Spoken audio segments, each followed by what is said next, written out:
Olá pessoal, tudo bem? Aqui é o professor Rogério do canal Conta que eu te conto e no programa de hoje, Franca 40 Graus, que está no ar, hoje vamos falar sobre um tema extremamente interessante, que é o carnaval, mas não do jeito que você que está aí do outro lado imagina, de uma forma bem diferente.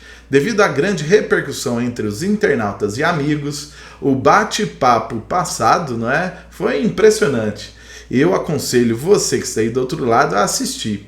Vou trazer de volta o professor e filósofo Ronaldo Lionel, que vai tentar, pessoal, tentar explicar para nós, né, sobre filosofia, prazer, deuses gregos, não é? E a alma humana. Carnaval, afinal, é uma libertação, um pecado, uma alienação ou uma afirmação da vida?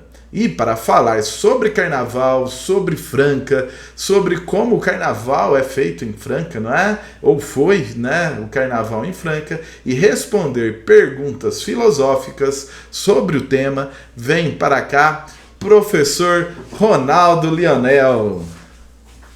E aí, Rogério? Tudo bem, Ronaldo? Bom dia. Bom dia, tudo bem? Aqui novamente.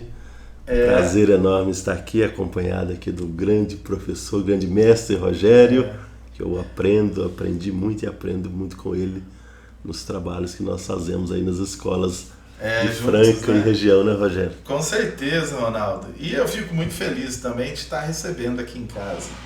Ronaldo, vamos falar de carnaval, não é? Sim, nós estamos aí nos dias de carnaval, uma festa mundialmente celebrada, tem muito assunto e tem muita ligação com a filosofia, com a mitologia e com as diversidades dos povos que gostam também do festejo. Aqui em Franca, eu posso falar por mim, tá, Ronaldo? Quando eu era mais menino, né, lá na década de 1990, início do 2000, Franca era muito pujante, né, no carnaval, né? Tínhamos aqui em Franca algumas escolas de samba que desfilavam, a princípio lá na Avenida Presidente Vargas, depois foi para a Estação, né? Isso é bem interessante porque mostra essa questão do carnaval em escolas de samba, em grupos comunitários. Em Franca teve muito isso.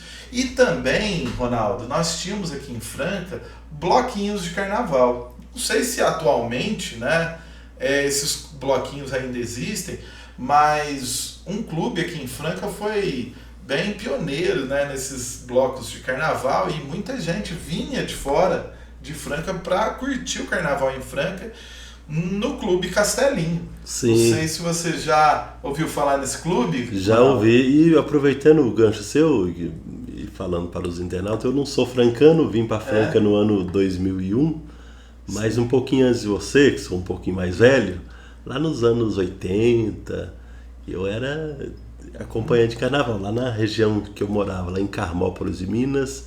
Então, cidade pequena, tem aqueles grupos de pessoas que de quando em quando buscava essas festividades para celebrar. Acredito que em Franca também era assim. E na região aqui de Franca, nós temos aqui festas famosas, né, carnavalescas. Sim. Aqui na região de Minas, que estamos aqui na divisa dos estados. Cássia, muito famoso, carnaval de lá. Já foi muito famoso, né? São cidades pequenas do interior de Minas, como eu e a minha família, a minha família mora lá até hoje, lá em Carmópolis, pequena. Então essas festividades tinha aqueles blocos, as pessoas que iam para a rua, dançavam e divertiam muito. No meu tempo, né, um carnaval que eu gostava muito é esse de Cássia, né, que era um carnaval também de blocos. Sim. E o carnaval de Capitólio. Capitólio. Né? Capitólio é muito interessante, o carnaval lá é muito festivo, né, e bem animado, né? Carnaval bastante animado aí na nossa região. Fazendo uma propaganda aqui para a nossa região, nós estamos aqui nas proximidades dos lagos, né? Das praias mineiras. Sim. Capitólio, Rifaina. O Mar de Minas. Mar de Minas, né? Que é a região do sudoeste mineiro, sul de Minas. Tem muitas cidades assim. Eu vim conhecer Rifaina não faz tanto tempo, mas gostei, uma cidade turística, está ali bem na divisa de Minas com São Paulo, né? Entre Pedregulho e Sacramento, pertinho de Franca, né? Nós temos uma ligação muito íntima com o pessoal aqui da... E se você que está aí do outro lado for dessa região ou é daqui de Franca, deixe os comentários, deixe as suas perguntas, né? Que eu terei o prazer de enviar essas perguntas para o professor Ronaldo, né? E falando sobre esse tema, Ronaldo, sobre o carnaval, né? Que é interessante. Carnaval é a fuga da realidade ou a afirmação da vida, Ronaldo? Rogério, são temas muito amplos, é difícil a gente colocar eles só num ponto de vista. Sim. Não é questão de fugir da pergunta, porque o tema carnaval, ele abrange muitos leques. Mas, de maneira geral, é costume os teóricos afirmar que é um momento de fuga. É um momento que você quebra desde a antiguidade, onde surgiu, daqui a pouco a gente vai falar, onde surgiu o carnaval, lá na antiguidade de nossas gerações ancestrais. Era um momento em que as pessoas, e até hoje continua nesse ritmo, quebra aquela rotina ordinária. É um momento de fuga, vamos dizer, da realidade de trabalho, da realidade de horário, de cumprir horário e de certas regras que naquele perímetro carnavalesco, aí isso tudo é quebrado, é jogado para fora, né? É um mundo à parte. São dias de festas onde naquele perímetro carnavalesco ali não se tem muita regra a seguir. Sim, verdade, né? É verdade. A gente vê isso, né, nas ruas, Sim. né? E afinal, né, para muita gente, né, eu acho que para muitos, né, brasileiros, acha que o carnaval, né, é uma festa tipicamente brasileira. O Brasil adequou muito bem essa festa, mas é uma festa muito antiga, né? Muito antes de nós. E o Brasil, através daqueles que vieram colonizar, sobretudo os africanos, europeus, o brasileiro assumiu esse gosto, né? Essa diversidade étnica que nós temos aqui, e o carnaval caiu muito bem. Mas é uma festa muito antiga, né? Nasceu lá na antiguidade egípcia, romana, e depois assumida na Europa e em outros países, quando vai se expandindo a expansão dos europeus, assumidas por outras nacionalidades. Afinal, Ronaldo, o carnaval, como vimos hoje, né, como ele é constituído hoje, com escolas de sambas, bloquinhos, cidades, né, que param, né, para o carnaval, esse tipo de festa, né, que nós entendemos hoje como é o carnaval, ela tem a ver com aquelas festas pagãs da antiguidade? Tem muita semelhança, sim. Embora a cada época, a cada período histórico, ela vai se enculturando, se transformando. Mas o carnaval ele surgiu lá nas primeiras sociedades, onde eles celebravam a colheita, né, que as farturas, os grandes êxitos, em 3, 4 dias, uma semana de festa oferecida para as divindades, celebrar com o povo sofrido. Depois, passado um longo tempo, alguns séculos, chega a Idade Média, o cristianismo assume em parte esta figura da festa, né? Porque o cristianismo assumiu muitas ritualidades vindas do paganismo. Inclusive muitas festas cristãs, originalmente era festa pagã, que se transformaram em festas religiosas. O carnaval também foi colocado no mundo cristão. Por quê? O carnaval ele acontece durante um período em que vai se iniciar a quaresma. No mundo religioso católico cristão, a quaresma são 40 dias de muita oração, sacrifício, abstinência de carne. Os medievais pensaram, né, para a gente aguentar 40 dias, imagina assim, que eles tinham um hábito comum de não comer carne durante a quaresma, eles celebravam 3 dias de muita festa, de muita liberdade e comilança, bebia e comia muito, e comia muita carne para passar esse período de abstinência. Daí a palavra carnaval, né? Sim. Carne a vale, carne à vontade. Comia, bebia muito, para que os 40 dias, iniciado na quarta-feira de cinza, fosse um momento de penitência, de arrependimento, de pouca alimentação, sobretudo uma alimentação restrita, sem a carne, sobretudo carne vermelha. Sim. Se comesse carne, uma carne branca, né, com menos quantidade. Então o cristianismo assumiu a festa do carnaval como um momento ali de festa, de regozijo para entrar na quaresma e fazer a penitência durante esses 40 dias.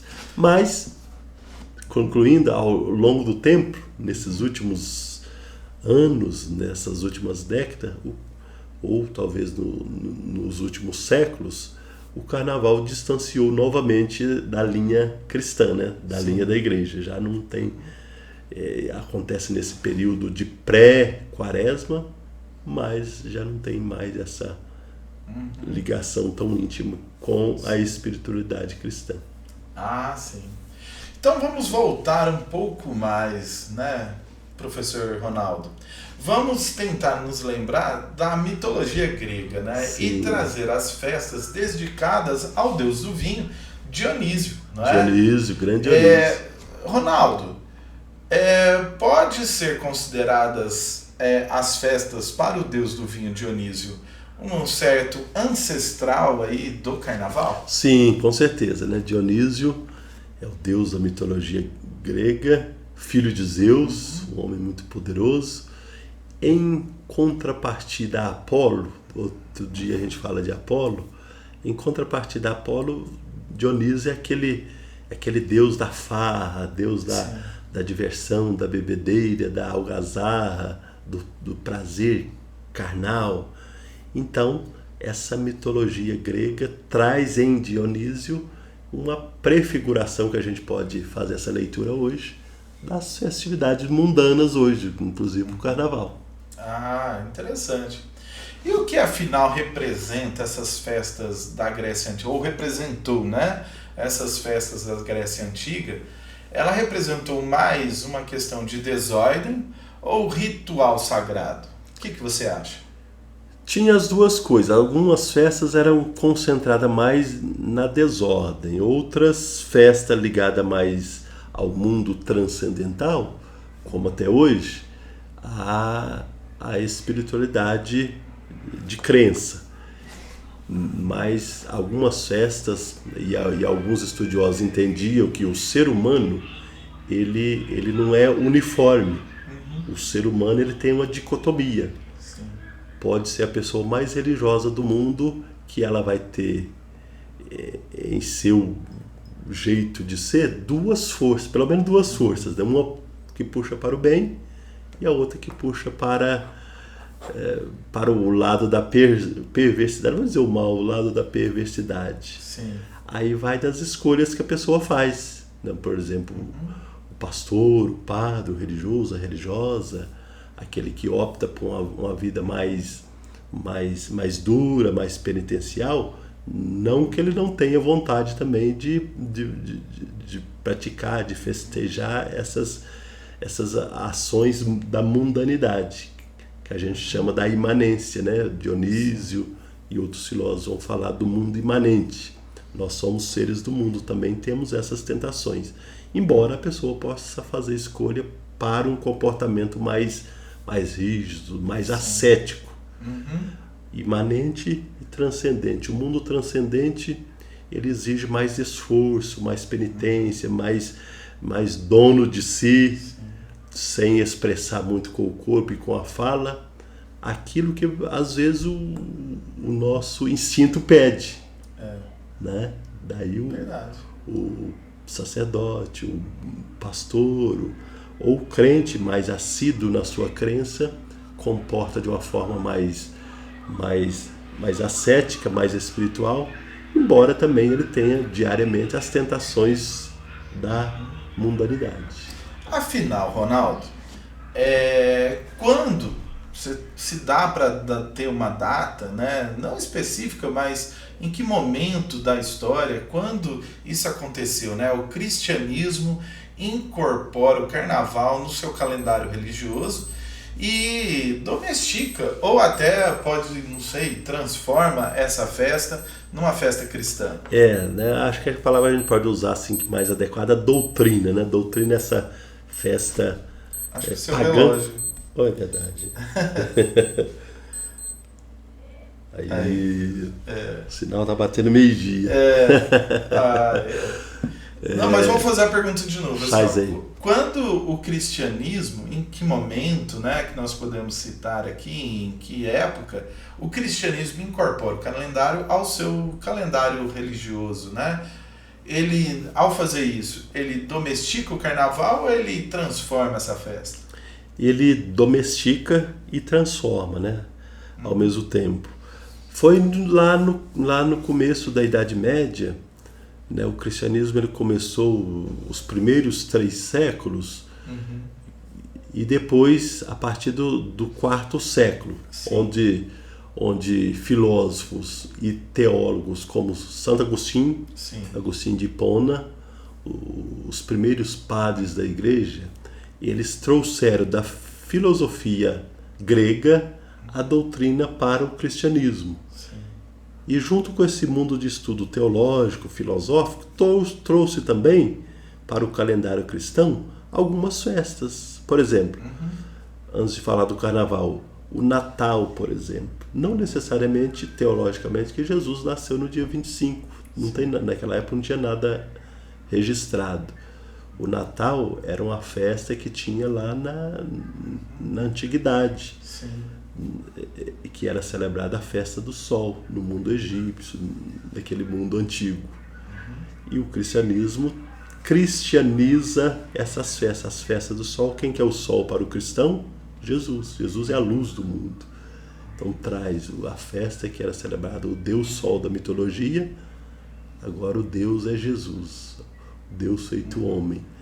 E nessas outras, os paramentos também católicos, o bispo traz a mitra, aquele chapéu que o bispo usa, a roupa do padre, são paramentos das religiosidades pagãs, que o cristianismo cristianizou. Falando isso, aí trouxe também que eles percebiam que a pessoa precisa também, além da religiosidade, algum momento de diversão, algum momento de prazer, moderadamente.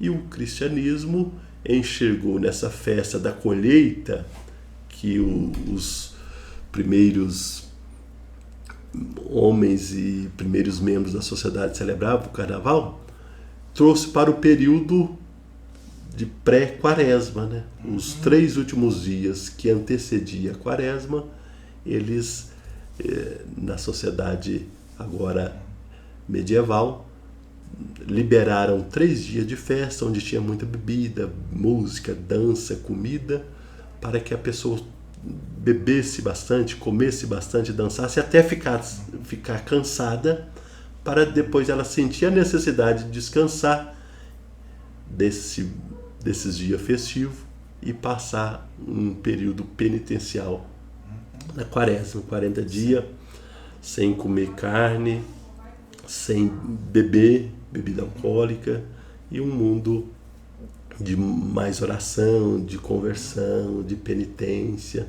Mas a igreja naquele momento entendeu que para isso seria bom fazer um festejo geral em que as pessoas pudessem beber, comer, dançar, e até mesmo para a pessoa entrar naqueles dias de ressaca, vamos dizer assim, e a partir dali sentir a necessidade de buscar algo mais contemplativo, espiritual, mais transcendental, né? Saía repetindo que eu havia falado, saía desse mundo mundano, da imanência, para um mundo da transcendência. Sim, interessante. E já que você falou, né, sobre o Dionísio, né, e a gente não tocou aqui em todos os aspectos, né, interessantes dessa figura, né, mitológica, né, do deus, né, do vinho, eu gostaria de saber de você, Ronaldo, quem era esse Dionísio, né, na mitologia grega e, assim, além do deus do vinho, o que mais, assim, ele representava? Ele, como filho de Zeus, poderoso, e ele teve um nascimento perverso, né? Zeus, o deus todo-poderoso da mitologia, descobriu que uma das esposas dele estava grávida e que estava correndo um sério risco de morte e veio a falecer depois. E Zeus, com seu poder, tira o filho da barriga uma de suas esposas e coloca ele em sua perna, em sua coxa, até complementar os dias para o nascimento. E nasce esse homem chamado Dionísio. Então Dionísio ele já nasceu num mundo de sofrimento, de necessidade de quebrar algumas regras. Então ele é aquela divindade que traz, que incorpora para a humanidade esse momento de prazer, de alegria, de farra, de bebedeira, de festividade, de presença mundana. Sim. Embora sendo uma divindade, mas era uma força carnal, uma força libidinosa, uma força de riqueza, de prazer, de pouco esforço com a intelectualidade, com os estudos, com as regras, com a ética, com a moralidade, mas ele buscava um mundo mais fácil, né? Mais de farra, mais de festa, e que muitos filósofos depois vão assumir ou vão trabalhar nessas características dionisíacas. Na vida, Rogério, não só nas pessoas, a gente encontra muitas oposições. O bem e o mal, a luz, as trevas. E em oposição a Dionísio, em outro dia nós vamos falar, nós temos o mundo apolíneo. Tinha o Apolo, o deus da beleza, o deus da educação, da ética, do conhecimento. Em contrapartida, nós fazemos uma associação com a outra parte do homem. O homem ele é espiritual e material. Na parte material vem Dionísio, que é o prazer. A gente pode fazer, não que seja exatamente assim, né? Sim. A gente pode fazer essa leitura. Interessante. Então, assim, Dionísio, ele não representa só excesso. Não. Ou ele também representa libertação emocional? Também, né? Também libertação no sentido assim que a pessoa não precisa ficar presa na religiosidade, em cumprir regras. Para alguns, esse ponto de vista seria uma libertação, para outros não. A gente nunca pode dizer que uma interpretação de um fato seja única. Né? Alguns teóricos entendem que ele traz uma libertação quando ele propõe esse mundo de não cumprir regras. Seria uma liberdade entendida numa concepção mais hedonista, numa concepção mais do senso comum. Né? Nesse mundo aí encaixa bem como liberdade. Mas em outra visão, no mundo mais filosófico, mais ascético, mais rígido, já seria um ponto de vista contrário. Isso não acontece só com Dionísio, né? Em todas as discussões, ou quase todas as discussões filosóficas, nós temos pontos de vista divergentes. Sim. Fazendo uma interpretação do mesmo produto com diversidade de conhecimento. Então, afinal, Ronaldo, existe mesmo um tal espírito dionisíaco, né? Dionisíaco no carnaval brasileiro, no carnaval, né, do Rio de Janeiro, em São Paulo? Podemos dizer que sim, né? A gente pode enxergar esse espírito, sim. Né? Esse espírito de prazer, esse espírito libidinoso, isso é próprio da divindade de Dionísio. Esse mundo da perversidão, que naquele momento tudo é permitido, né? Que você não precisa de fidelidade, de muita fidelidade, de cumprimento de certas regras que fora daquilo ali você teria que manifestar, né? Ou cumprir. No carnaval, vamos dizer assim, tudo é permitido. E, Ronaldo? Ou quase tudo, né, Rogério? Ou quase tudo, né? E, Ronaldo, o que acontece numa sociedade, né, quando ela reprime muito esse lado mais dionisiaco, né, da sociedade, essas características, né, mais dionísicas? Vou citar um filósofo muito conhecido, Aristóteles. A virtude está no equilíbrio. Nós, seres humanos, temos duas naturezas, né? A natureza espiritual, transcendente, e a natureza corpórea, imanente. A repreensão acima do bom senso, talvez ela não seja boa, mas também a libertação acima daquilo que é tido como bem também pode fazer mal. Para uma pessoa que opta por uma vida mais ascética, religiosa, claro que isso ela não vai fazer bem para ela. Né? Se você escolhe uma vida, imagina uma vida de penitência, de oração, de sacrifício, claro que esse mundo dionisíaco é o mundo oposto, é o mundo do pecado, é o mundo que leva a pessoa para o mal, para aquela pessoa que pensa diferente. Mas aquela pessoa que não é tão ascética, assim, que não tem uma fervorosidade tão evidente no mundo espiritual e religioso, talvez em alguns momentos ela precise um pouquinho não com muito excesso, mas um pouquinho de liberdade. Nos conventos, nas ordens religiosas católicas, lá dentro que eles estudam tem momentos diversos. Tem a maior parte dos momentos são duros, rígidos, de regra, mas algum momento da semana eles tiram um momento para jogar bola, para jogar um vôlei, para correr, para fazer uma caminhada de longa distância. Para quê? Para extravasar, para queimar energia, que isso faz bem também.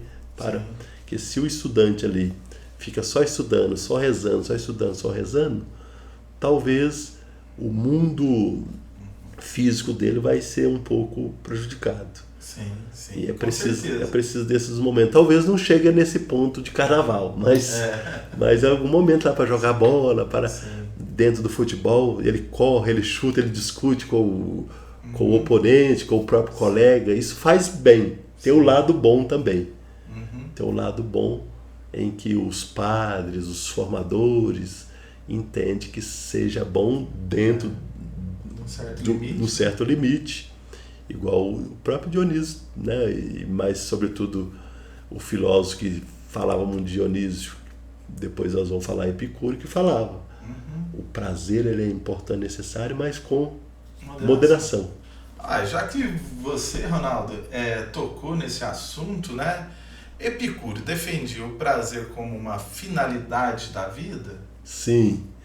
Para Epicuro, a filosofia é a filosofia chamada hedonista, filosofia do prazer. E ele combatia muito o pensamento. Ele viveu lá no século IV, né, século III a.C., não tem a data precisa aqui agora, mais ou menos contemporâneo a Platão, um pouco mais jovem, contrariando o pensamento mais rígido de moralidade, de ética. Ele propõe uma filosofia inovadora, uma filosofia do prazer, uma filosofia chamada epicurista, né? Filosofia hedonista, filosofia que ele usava alguns termos, a ataraxia, aponia é a ausência de dor. Então, para ele, a pessoa tinha que viver bem, viver alegremente, festejar, dançar, cantar, viver alegremente. Isso era a finalidade da vida humana para Epicuro. Daí essa filosofia chamada filosofia do prazer ou filosofia hedonista. Afinal, Ronaldo, esse prazer defendido por Epicuro, ele é igual ao prazer do carnaval? Não, não é como eu falei, é um prazer moderado. Sim. Também tem, né? No carnaval você pode encontrar, e nem todos que vão lá no carnaval vão cometer excessos. Tem que deixar claro isso, né? Que a pessoa está ali naquele período de carnaval que ela vai cometer todos os excessos. Tem pessoas ali que vai ali e comporta muito bem. Então Epicuro propunha o prazer, mas o prazer moderado, um prazer com equilíbrio, um prazer racional. Sim. Então não é um prazer fora da razão. O prazer racional é um prazer onde que a pessoa reflete, pensa, questiona, mas se joga também nesse mundo da alegria, prazeroso, nesse mundo que ele chamava da ataraxia, né? Esse mundo da felicidade, que causa a felicidade da mente e do corpo. Ah, sim. Fala um pouco mais, Ronaldo, sobre essa filosofia hedonista ou filosofia do prazer. Então, para Epicuro e seus seguidores, os epicuristas, epicureus, o ser humano necessariamente tinha que buscar conhecimento intelectual, moral, ético, mas não podia ficar preso nessas questões. Ele tinha que também buscar viver no mundo, que naquela época era comum usar essas palavras, no mundo imanente, no mundo que ele vivia. Então o prazer da carne, a dança, o namoro, o descumprimento de certas regras eram vistas como necessárias para o bem da pessoa.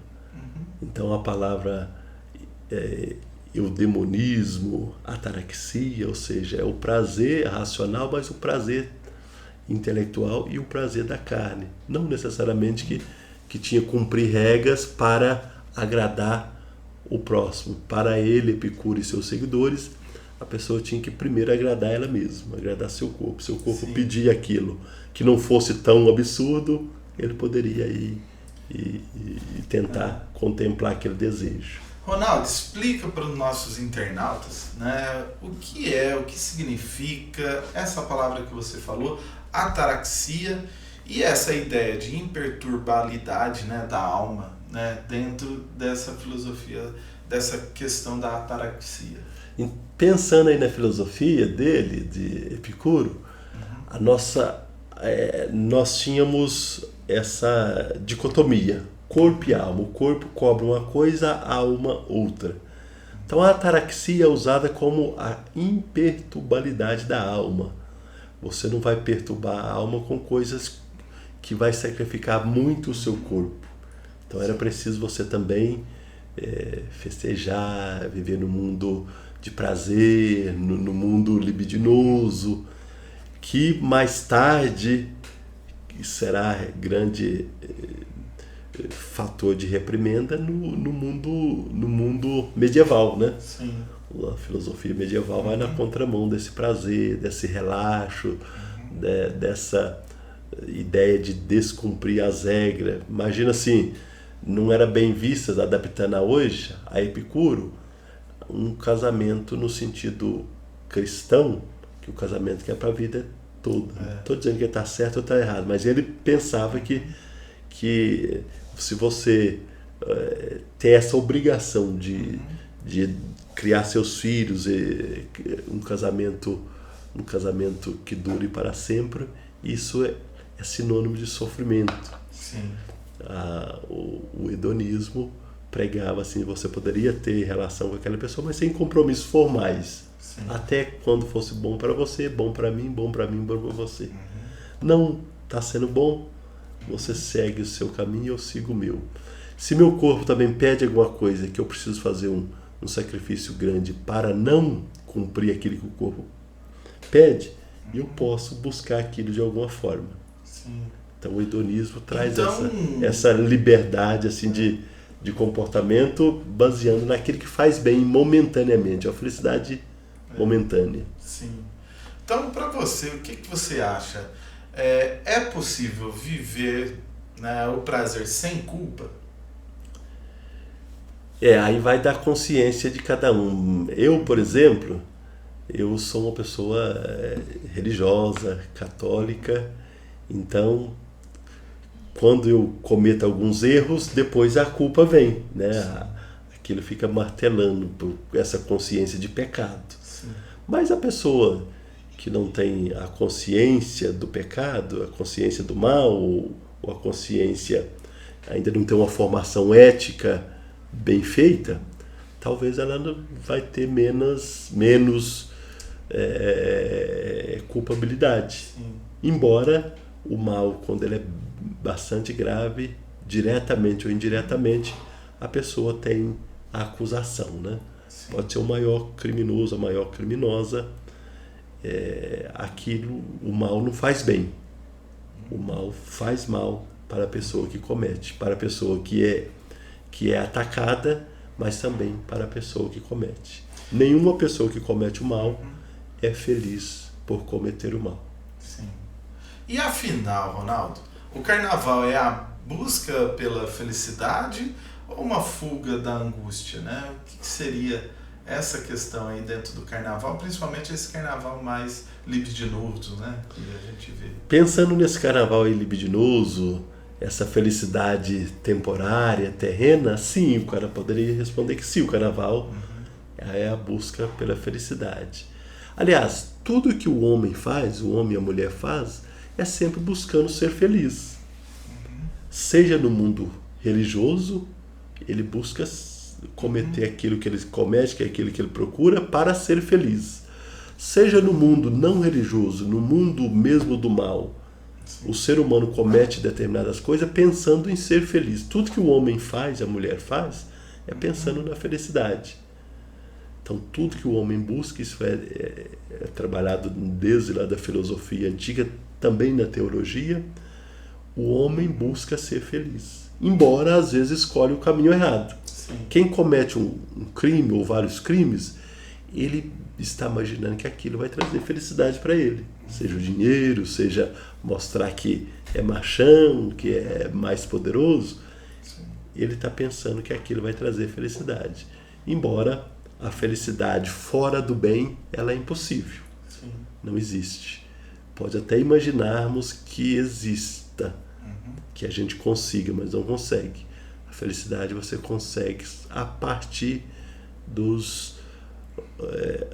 ou das observações e da caminhada num caminho bom, ético e de justiça. Fora disso, pode até aparentar, pode até transparecer, mas não concretiza por muito tempo. O carnaval, Ronaldo, do Rio de Janeiro esse ano, né, foi citado, né, Baruch Spinoza, né? Isso. E o que é alegria para Baruch Spinoza e como que foi essa citação, né, no Carnaval do Rio de Janeiro esse ano? Baruch Spinoza, a gente precisa contextualizar o seu pensamento. Ele viveu ali no século XVII, naquele período de transição, de mudança, né, de início da idade moderna. O pensamento dele é criado na oposição ao pensamento medieval. Ele, grande estudioso, grande filósofo, estudioso dos filósofos medievais e dos filósofos antigos, ele veio nessa linha de contramão, combatendo o pensamento ascético, o pensamento transcendental. Ele divulgou na sua filosofia a necessidade que ele chamou de imanente, ou seja, do mundo concreto, do mundo físico atual, contrariando os medievais, principais filósofos, onde falava que a felicidade você alcança ela somente em Deus, o Deus transcendente. Ele acreditava em Deus, mas não o Deus transcendente, o Deus imanente. O Deus, para ele, estava associado à natureza. Então ele vem nesse mundo de contramão. A alegria para ele é próxima à alegria de Epicuro. É a alegria do prazer, a alegria do mundo, a alegria das coisas terrenas, das coisas que ele também fortificou o pensamento crescente no momento do pensamento científico. A ciência trabalha com essa questão da imanência, né, do físico, do concreto. Foi citada também uma outra filósofa, né, negra, brasileira. Como que ela chama? Sueli Carneiro, né? Sueli Carneiro foi Carneiro. citada aí, se não me engano, nos blocos de carnaval de São Paulo e também Rio de Janeiro. Sueli é uma brasileira, negra, desenvolveu grandes trabalhos aí para a educação do Brasil, para o fortalecimento da presença da mulher, da presença feminina em vários meios, inclusive nas escolas, lutando, né, contra o machismo, lutando contra o preconceito, buscando espaço para a mulher, para a filosofia, buscando espaço para as pessoas de baixa renda, de baixa classificação social. Uma mulher que lutou muito, sobretudo, para o espaço que a mulher conquistou hoje. Sim, então, Sueli, interessante. mulher negra, né, filósofa, contrariando lá no início da sua carreira, nos anos 70, nos anos 80, aquela situação de conservadorismo, que a presença da mulher às vezes não era bem vista. Sim, muitas das vezes. Naquela época não tinha as redes sociais, e através do rádio, através dos grupos, ela difundia o trabalho da mulher e foi a primeira a fundar uma entidade voltada para a mulher negra. Sim. Uma entidade voltada para o trabalho do feminismo e feminista, onde foi pioneira nessa questão, que hoje é muito falada.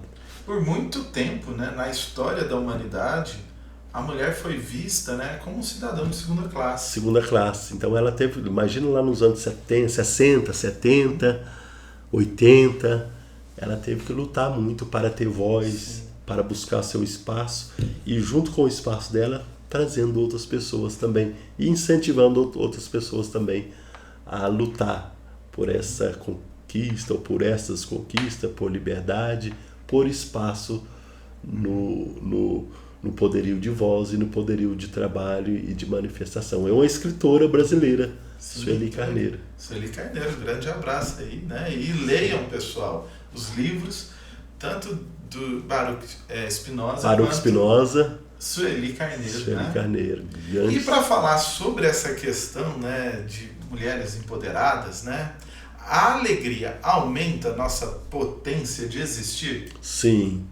A gente, para defender qualquer tese, né? Qualquer tese da nossa vida, qualquer busca, a gente tem que ter alegria, tem que ter prazer. Sim.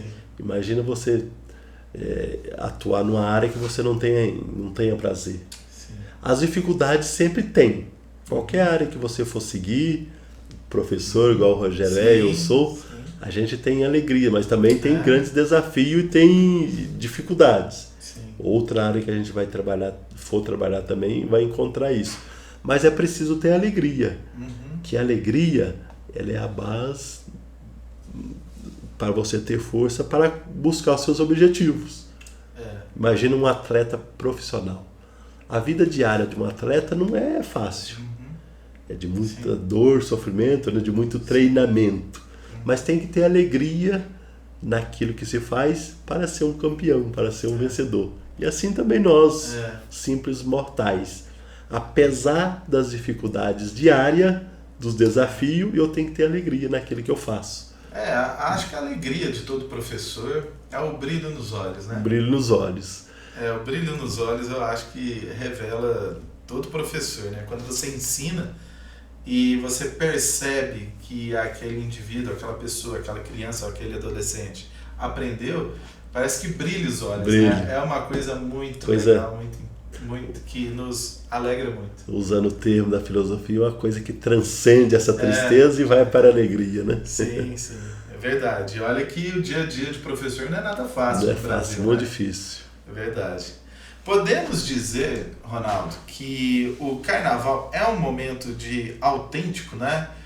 Da potência coletiva, né? Principalmente quando a gente vê esses grandes grupos carnavalescos. Sim, é uma manifestação grande ali da coletividade. Sim. E lá nos anos 70, 80, que você comentou inicialmente, era o momento oportuno da sociedade mais simples, menos favorecida socialmente, mostrar a sua alegria, extravasar na sua alegria, e junto com a coletividade, que você não faz carnaval sozinha, né? Carnaval precisa de outras pessoas. Sim. Da banda que toca, da organização e da multidão. Geralmente carnaval acontece em meio à multidão. Então, a maior festa do mundo. A maior festa do mundo. É o coletivo que está ali cantando, dançando, que esquece os problemas, esquece os boletos, esquece que eu tenho que trabalhar semana que vem. É verdade. Esquece que eu estou com conta para pagar, que o pneu do meu carro está ruim, precisa trocar, que a moto está com isso, com aquilo. É um momento que a pessoa desliga a chave da consciência e entra no mundo da festividade, da diversão. Sim. E essa repressão a esse prazer, porque existe, né, por parte, né, dos cristãos, Sim. uma repressão muito grande na questão desse prazer, ela gera ou aumenta a questão da tristeza social, porque é uma questão muito séria que nós passamos no Brasil hoje, essa questão da tristeza social. Quando a gente visita as escolas, a gente frequenta as escolas, trabalha como professor, a gente vê que cada vez passa, né, as pessoas estão mais tristes, né? Sim. Essa tristeza social, ela aumenta com essa repressão do prazer? Não, eu acredito que não. Porque, falando de Brasil, nós temos aqueles que adoram o carnaval, que vão festejar, que gastam o que não tem para festejar, mas tem aqueles grupos também que são importantes, que fazem dias de oração, dias de retiro. Sim. Aqui na região de Franca, nós temos aqui o Mosteiro de Claraval, que é uma cidade, está aqui na divisa, onde muitos grupos de pessoas passam esses dias carnavalescos em oração. Sim. Não necessariamente que esses dias retirados de oração, de penitência, de sacrifício, seja triste para aqueles que estão cometendo.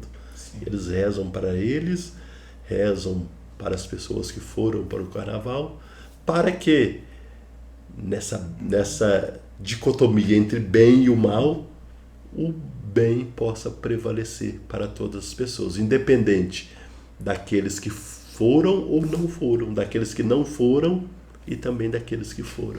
Nós temos aqui na região também, né, em cidades como Nuporanga, Sim. Feitos aí até por grupos importantes na nossa região, como os neocatecumenatos. Sim. Né? E temos também grupos, né, que vão para a natureza. Vão para a natureza. Que fazem colônias de férias, né? Sim. Como que é? Principalmente para jovens e crianças. Jovens e crianças. Então eu falei desse grupo festeiro do carnaval, do grupo religioso da oração, mas tem aquele grupo neutro também, que você falou, que retira numa fazenda, numa chácara, numa cidade menor, onde ele possa ter a vida tranquila, sem muito barulho, também não dedicado à penitência nem à oração, mas um mundo mais familiar, mais rural, né? Mais rural, de descanso. Outros aproveitam para ampliar seus estudos na tese, mestrado, doutorado, um momento de descanso. Muito importante. E existe diferença, Ronaldo, entre alegria autêntica e euforia passageira? Existe. Se eu for falar do mundo religioso, do mundo cristão, o mundo cristão entende, os filósofos cristãos, teólogos, Santo Agostinho, São Tomás de Aquino, entende que essa alegria do mundo, carnaval e outras festividades, são alegrias passageiras, falsas alegrias. A verdadeira alegria está na busca verdadeira da felicidade, que é o próprio Deus. Ao encontrar Deus, a pessoa é de fato feliz. O Frei Gilson fala isso, né? Outros padres falam isso. E a igreja toda, né? Através do seu clero, bispo. A verdadeira felicidade é aquela que é eterna. E você não encontra ela nesse mundo. Esse mundo é impossível de você ser alegre eternamente, porque nós somos por oscilações. Mas essa busca dessa felicidade, ela é constante. E só essa felicidade é eterna. E nós percebemos também, né, principalmente nos grandes grupos carnavalescos, né, como tem em São Paulo, no Rio, que são assim mais visíveis, né, quando a gente fala do grande Brasil, o carnaval ele começa a ficar um pouco mais político, não é? Sim, tem também esse viés, né, da política, né? A política ela está inserida em todos os meios, nos meios acadêmicos, nos meios religiosos, na igreja, embora seja preciso fazer um trabalho que talvez não se manifeste, mas toda ação humana ela tem política. Sim. Talvez não possa ser tão explícita, igual nós somos aqui no Brasil no ano de eleição.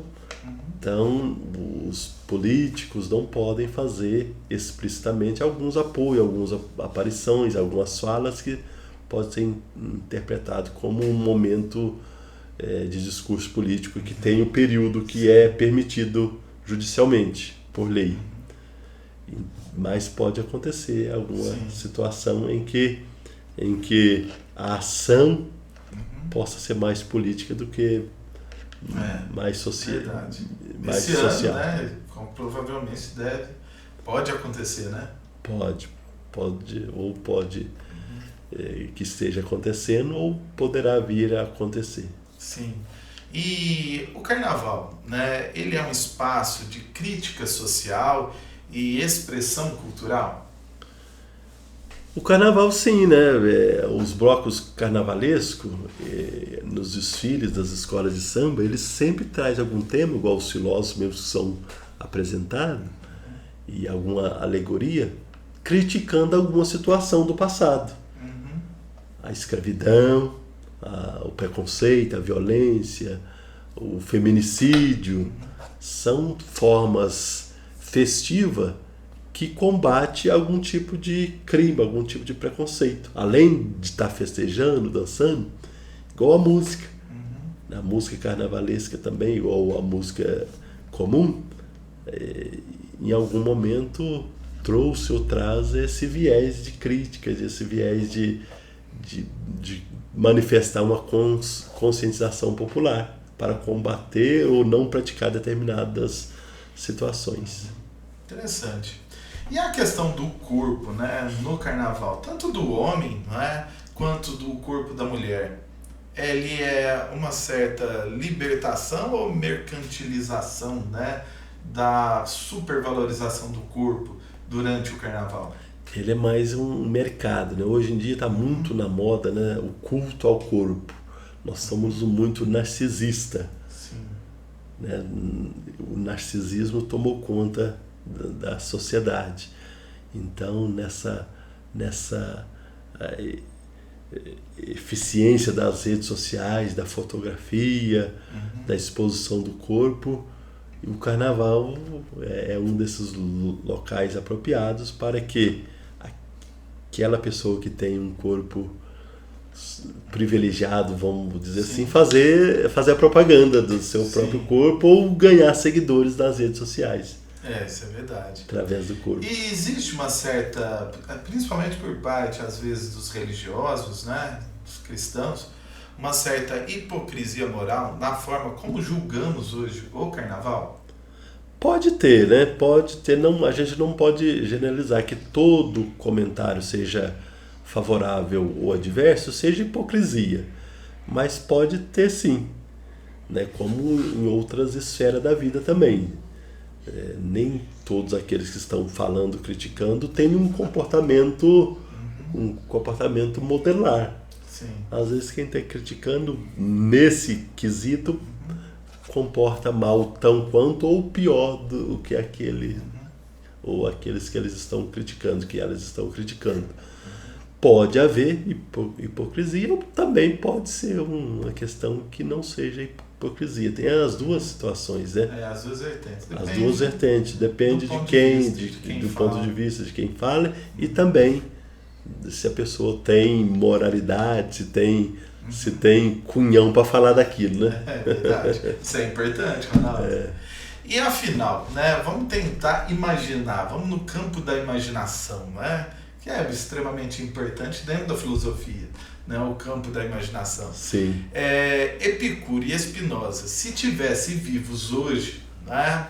Eles participariam do carnaval, Ronaldo? E eu acredito que Epicuro, sem dúvida. Spinoza, como um bom europeu, né? Ele era ali dos Países Baixos da Europa, da Holanda. Acredito que seria ele poderia festejar, mas um festejo mais conservador. Vamos dizer assim, mais moderado. Mais moderado. Agora Epicuro, embora ele falava que o prazer tinha que ser moderado, acho que ele iria extravasar. É verdade. E o que o carnaval revela sobre a alma do ser humano, né? Que é tão diverso, né? Tão diversa, né? O carnaval ele pode revelar que a alma tem essa mancha, né? Esse desejo do pecado. Sim.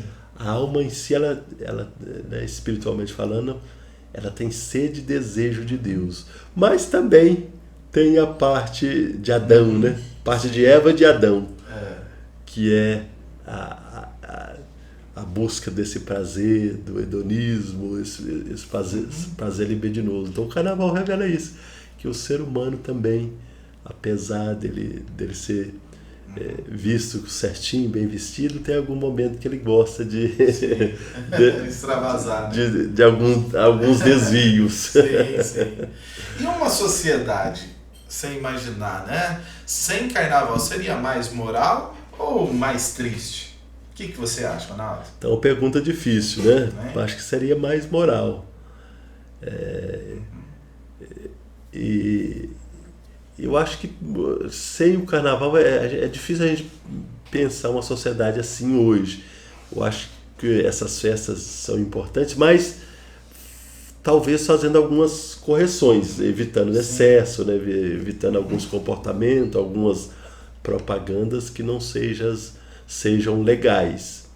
Eu acho que são momentos bons, mas desde que esteja inserido num critério de valores, de limites.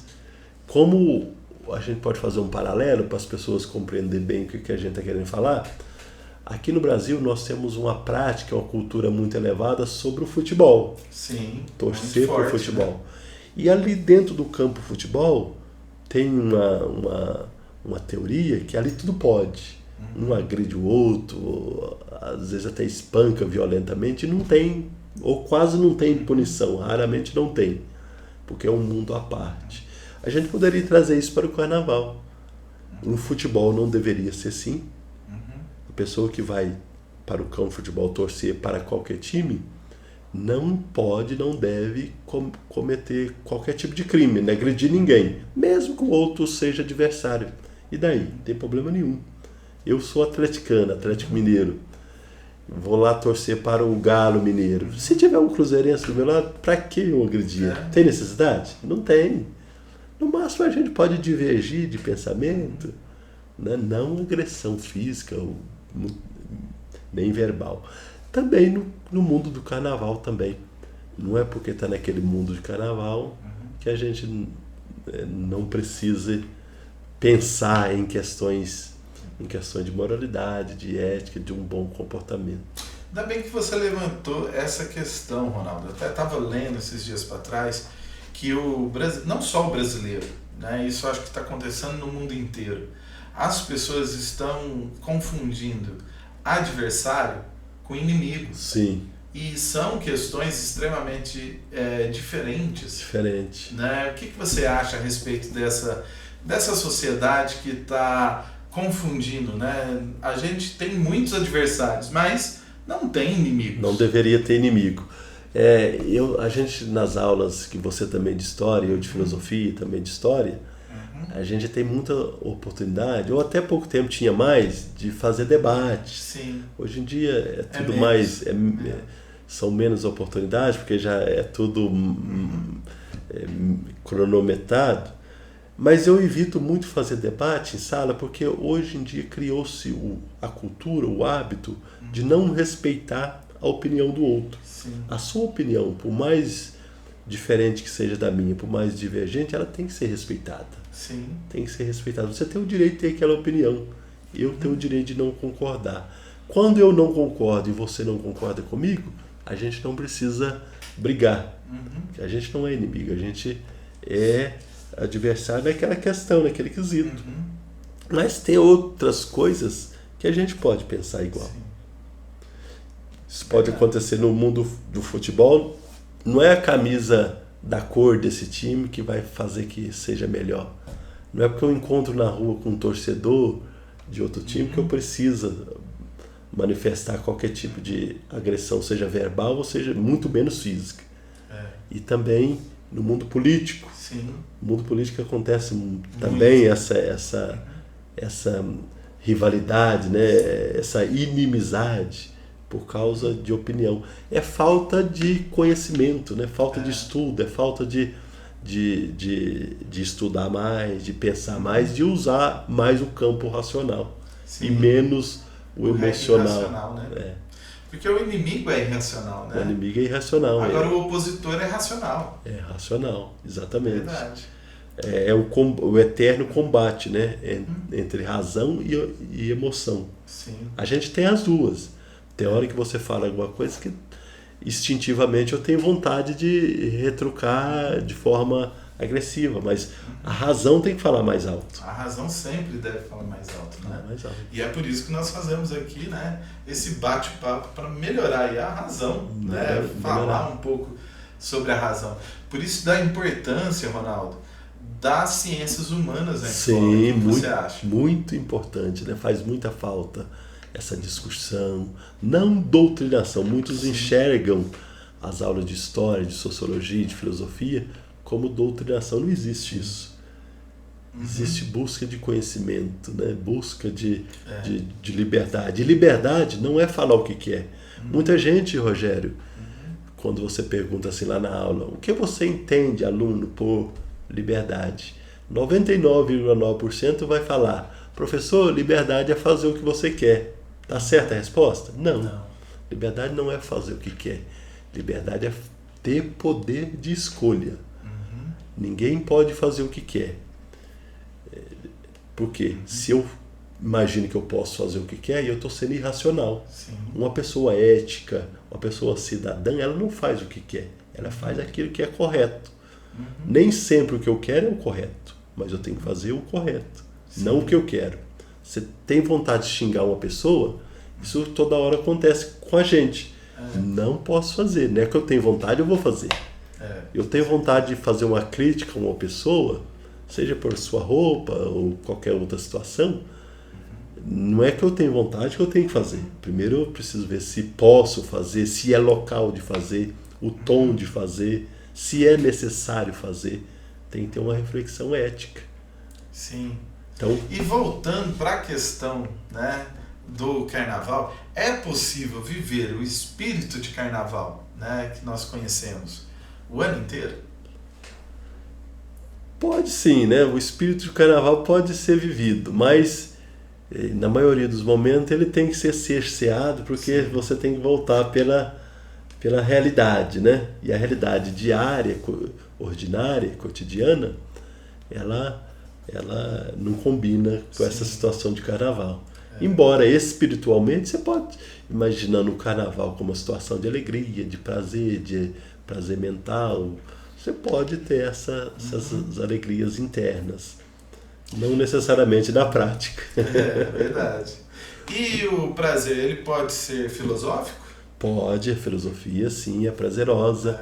Quando a pessoa aprende a ter sede do conhecimento, esses filósofos que nós estamos falando, Epicuro, Baruch Spinoza, Platão, Agostinho, eles tinham um prazer enorme, ficava a noite inteira lendo, debatendo, conversando. Isso é prazeroso. Sim. O aprendizado, quando a pessoa toma gosto, ele é prazeroso. A leitura, quando você toma gosto por leitura, começa com aqueles livros mais simplesinho, mais emotivo. Depois você vai passando para outros livros mais racionais, mais didáticos, que às vezes a leitura não é tão gostosa, mas você, com o prazer elevado pela busca do conhecimento, você acaba gostando. Acaba gostando. E se apaixonando pela leitura. Se apaixonando. Né? Igual a gente, né? Acho que a maioria dos professores de ciências humanas, os professores são apaixonados pela leitura. São. E a gente tenta, de alguma forma, né, passar essa nossa paixão para os alunos.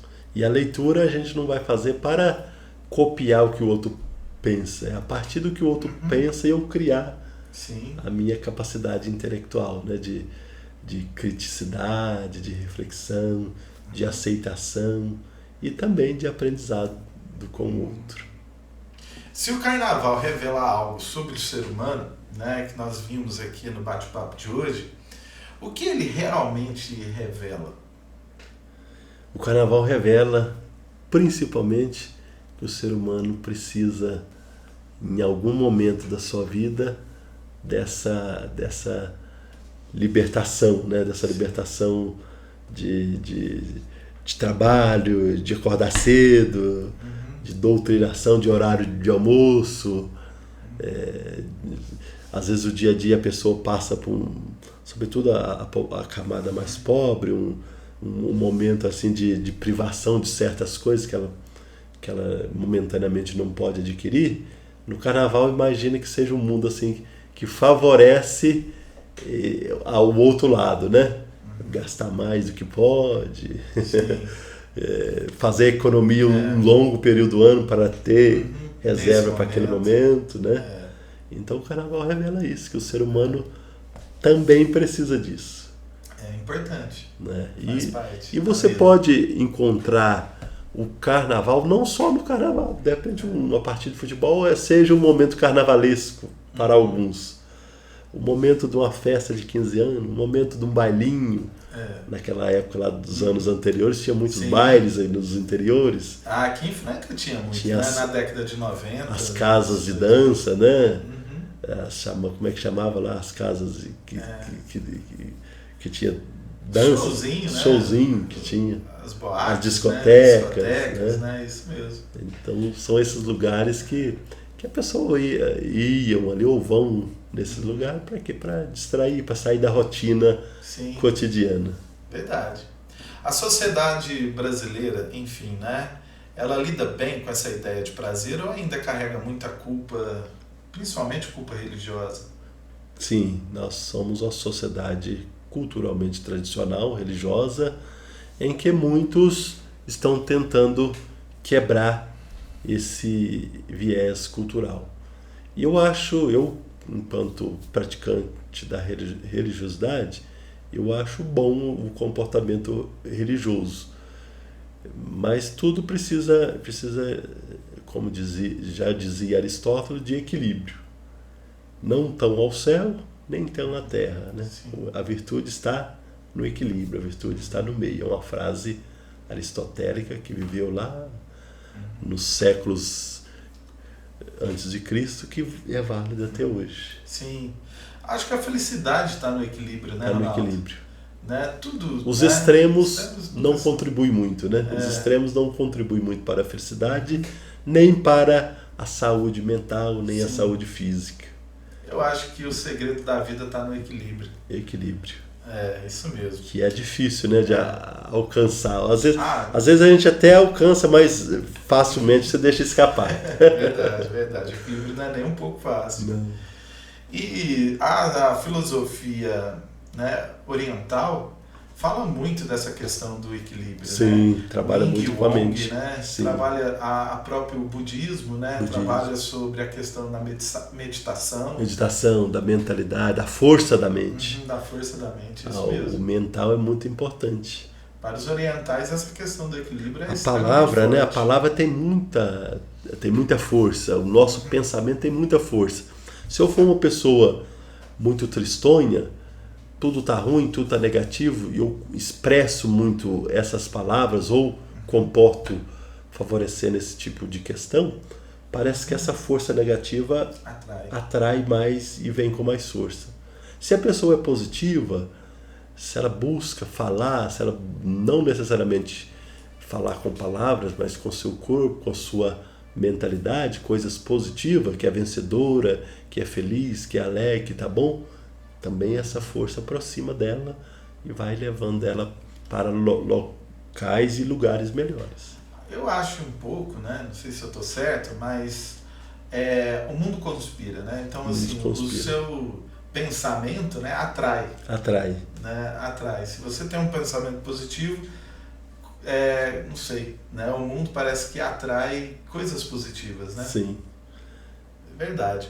E esse espírito, né, de Dionísio está vivo no Brasil ou foi transformado em produto, né? Esse espírito do carnaval, né, ainda está vivo ou, né, que a gente vê, né, na televisão, ele foi muito transformado em produto? O que você acha? Ele está vivo e também ele é produto. No mundo capitalista que vivemos, tudo é levado para o produto. Né? Tem o produto que vende essa ideia de carnaval apropriado para esse período, para essa questão. Então, em determinadas festas são vendidos, são oferecidos muitos produtos, muita forma de pensar, de acordo com aquela característica festiva, celebrada e cultural. Mas também existe o outro lado da questão. Também, sim, no outro mundo também existe, no religioso existe o produto material, não só material de produto de venda, mas no material do corpo, comportamental da pessoa. Sim. Então o produto não é só, que a filosofia fala, só o material que você compra, mas o produto que vem no seu comportamento, né? Que é teórico, mas que as pessoas possam enxergar concretamente nas atitudes. O papo está muito bom, Ronaldo. Estou gostando muito. A gente poderia ficar aqui, eu acho que o dia inteiro conversando. Poderíamos, né? Mas gostaria de fazer uma última pergunta para você, Ronaldo. Para fechar esse assunto do carnaval, o carnaval, ele é alienação, libertação ou uma necessidade humana assim ancestral? E eu, né, como comentei, é um pouquinho de cada coisa. Não é questão de não tomar partido. O carnaval, ele é também, pode ser enxergado neste momento de manifestação de alegria, mas também pode ser uma questão de momento. Pode ser uma consciência também que a pessoa tem, que ela precise, em determinado período do ano, sair fora daquilo que é padrão na vida dela. Uma certa válvula de escape. A válvula de escape. E também pode ser um motivo, para quem gosta, a pessoa trabalhar o ano inteiro duramente para fazer economias, como falamos agora há pouco, sim, para que o carnaval, quando chegar, eu ter reservas para divertir, sim, para ir para algum lugar que eu queira. Então pode ser também uma válvula de força, sim, uma motivação que a pessoa, eu passo o ano inteiro trabalhando, até alguns períodos em horas a mais, uma motivação para que eu tenha condições de festejar na minha cidade, de ir para determinada localidade que eu tenho vontade de conhecer. E aqui em Franca, Ronaldo, tem muitos lugares bons aí, né? Para todo tipo de público, né? Todo tipo de público. Para quem é mais cristão, quem quer um retiro, um camping. Quem quer uma festa mesmo, né? Tem os lugares. Quem quer ficar quietinho em casa. É verdade. Sim. E você que está aí do outro lado, gostaria de agradecer, né, por você ter ficado até agora assistindo a esse vídeo. Nós pedimos aqui, né, do canal que deixe seu like, compartilhe esse vídeo com seus colegas, né? Se possível, se torne membro do canal. Dessa forma, você me ajuda a chamar mais pessoas a ter mais conversas como essa que nós tivemos aqui com o professor Ronaldo. E assim, é o meu agradecimento a todos vocês que ficaram até aqui assistindo a esse vídeo. Gostaria de agradecer a você também, Ronaldo, muito pela obrigado. presença. E queria te convidar a vir mais vezes no canal, para a gente fazer aí um bate-papo toda semana, falando sobre filosofia. Podemos pensar nisso. Para mim será um prazer grande conversar com você, conversar com o público. E o público também pode dar sugestão para a gente conversar aqui, bater um papo, temas para a gente debater um determinado pensador filosófico, histórico, algum pensamento de época que a gente discute então aqui. Fica o convite, não é, Ronaldo? Sim. Fica o convite para nosso público, né? Mandem nos comentários desse vídeo temas, né, para ser conversados aí uma próxima vez que o professor filósofo Ronaldo Lionel será um prazer, né, responder. Eu acredito que deve ter muitas perguntas, né, no nosso público, né? Com certeza. Então é isso, pessoal. Muito obrigado, valeu e até mais!